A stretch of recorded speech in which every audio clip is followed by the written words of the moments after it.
दोस्तों नमस्कार। कैसे हो आप सभी? कैसी चल रही है पढ़ाई? आपकी अपनी बहुप्रतीक्षित लगभग 15 लाख बेरोजगारों का इंतजार की घड़ियां समाप्त हुई। मुख्यमंत्री साहब ने 31,000 पदों के लिए रीट के लिए जो ही वित्तीय स्वीकृति जारी की, बेरोजगारों में खुशी की लहर दौड़ गई। और दौड़ना भी वाजिब है। काफी दिनों से इंतजार चल रहा था। बजट में स्वीकृत हुए तो काफी दिन हो गए थे, लेकिन जो ही वित्तीय स्वीकृति हुई तो यह निश्चित हो गया है अब कभी भी भर्ती का विज्ञापन जारी हो सकता है। परीक्षा माध्यमिक शिक्षा बोर्ड करवाएगा। अब गेंद आपके पाले में है। आपने पढ़ाई शुरू कर दी होगी। अगर नहीं भी की है तो मैं चंद पंक्तियां, कुछ एक संदेश, एक स्टूडेंट्स ने एक संदेश भेजा। बहुत ही अच्छा संदेश है, मैं आपको बता रहा हूं, ध्यान से सुनना। अगर आपने पढ़ाई शुरू नहीं की है तो तुरंत प्रभाव से आज ही शुरू कर दीजिए। अगर शुरू कर दी है तो उसे बेहतर करो। अगर बेहतर शुरू कर दी है तो उसे सर्वोत्तम करो। अगर सर्वोत्तम कर रहे हो तो उसे लगातार धार प्रदान करो। मां सरस्वती एक ना एक दिन आपका ऋण अवश्य चुकाएगी। एक ना एक दिन आपको परीक्षा में सफलता अवश्य मिलेगी।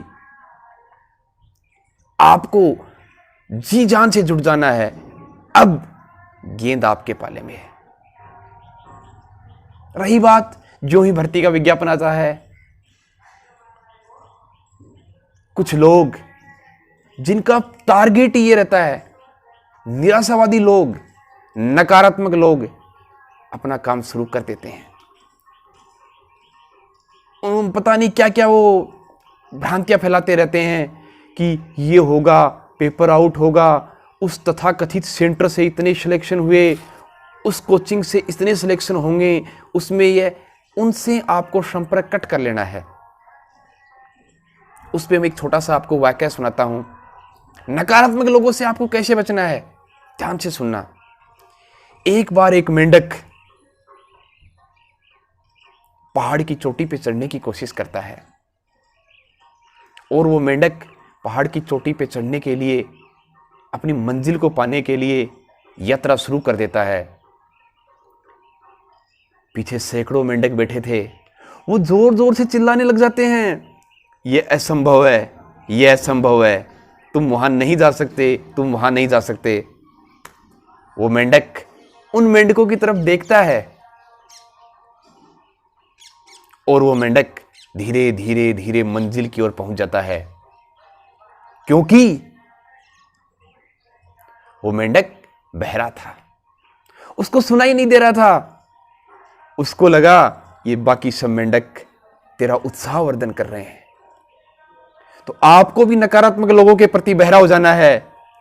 लक्ष्य से एक ही रहना चाहिए। लक्ष्य से ओझल न हो जाए। मेहनत करता चल, सफलता तुम्हारे कदम चूमेगी, आज नहीं तो कल। रही बात एग्जाम के लिए, आपके मन में अलग अलग प्रश्न आ रहे हैं। एग्जाम कब होगी, सिलेबस क्या होगा, वेटेज क्या होगा। आपको इन बातों में ध्यान नहीं देना है। इन उलझनों में उलझ गए तो अपनी आशा के अनुसार अपना परीक्षा परिणाम नहीं आएगा। रही बात सिलेबस की, रीट, पीछे वाली रीट को देख लो, आरटेट को देख लो, या जो आने वाली रीट है इसको देख लेना। सिलेबस हमेशा वही चलता आ रहा है। कुछ थोड़ा बहुत एक टॉपिक इधर उधर हो सकता है। सिलेबस में ना पहले परिवर्तन हुआ था, ना अब होगा, न कभी भविष्य में होगा। रीट का सिलेबस फिक्स है। रही बात वेटेज की, वेटेज के लिए L1 के लिए तो रीट ही सिलेक्शन एग्जाम है, 100% उसका वेटेज है। जो रीट है वही सिलेक्शन एग्जाम है, जो सिलेक्शन एग्जाम है वही रीट है। L2 के लिए थोड़ा बहुत सस्पेंस बना हुआ है। पिछली बार 70-30 था, 70% रीट के पेपर से, 30% ग्रेजुएशन के आपके पेपर से, ग्रेजुएशन में जो आपके मार्क्स है उनसे। अब की बार कुछ परिवर्तन की संभावना बन रही है। जहां तक एग्जाम का तो सब कुछ ठीक ठाक रहा। एग्जाम मार्च से जून के बीच कभी भी हो सकती है। आप तो ये मान के चलो कि मार्च में ही एग्जाम होगी और आपके पास लगभग 130, 135, 140 दिन हैं। आपको इन दिनों में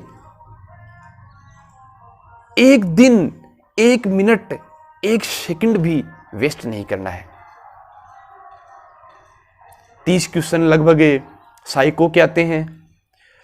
हर टॉपिक, हर बिंदु की गहराई तक जाना है। अगर आपका एक भी कोना कमजोर है, कंपटीशन इतना हार्ड हो गया है, एक भी कोना वीक है, तो आपके लिए समस्या पैदा हो सकती है। हर टॉपिक की गहराइयों में जाना है। चारों कोने बिल्कुल मजबूत होने चाहिए। 30 क्वेश्चन लगभग साइको के आते हैं, 60 से 70 के बीच क्वेश्चन टीचिंग मेथड, शिक्षण विधियां, तो लगभग 100 क्वेश्चन तो यही हो गए। ये टॉपिक, ये दोनों पार्ट्स आप जम के पढ़ाई कर ली, दुनिया की कोई ताकत नहीं है जो आपका सिलेक्शन रोक दे। आपको केवल एक ही टारगेट रखना है, मुझे सिलेक्शन करना है, मुझे सिलेक्शन कराना है। दुनिया की कोई ताकत नहीं है जो आपको रोक दे। आपको रीट के लिए अग्रिम शुभकामनाएं। रही बात रीट का सिलेबस, किस टॉपिक पे कितने क्वेश्चन, तैयारी कैसे करें, नोट्स कैसे बनाएं, सुव्यवस्थित पढ़ाई कैसे करें, इसके बारे में आपको मैं बहुत जल्द नेक्स्ट वीडियो में बताऊंगा। तब तक आप अपनी पढ़ाई को नियमित रूप से रखें। पढ़ाई को बिल्कुल, पढ़ाई के प्रति कोई भी लापरवाही नहीं बरतें।